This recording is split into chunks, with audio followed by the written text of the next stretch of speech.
আসসালামু আলাইকুম, আমি মিস্টার আরিফ খান। আমি এখন আছি সাদা পাথর 0 পয়েন্ট। তো আমি এদিক থেকে একটা পাথর তুলে নেবো স্মৃতি হিসাবে। আল্লাহ জানে আর কখনো এদিকে আসা হয় কি হয় না, তার জন্য আমি একটা স্মৃতি হিসাবে পাথর এখন তুলবো। আসেন আপনাদেরকেও দেখাই কেমন একটা সুন্দর পাথর আমি খুঁজে পাই।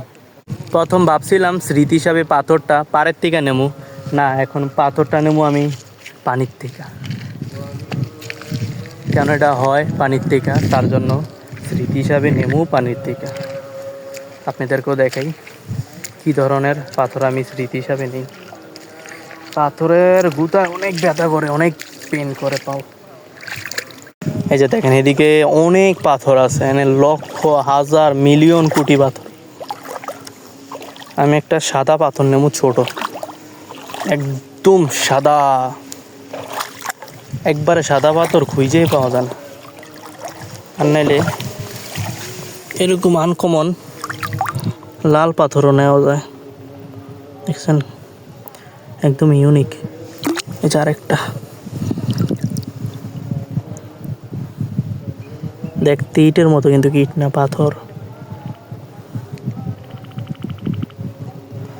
এটাই নেবো।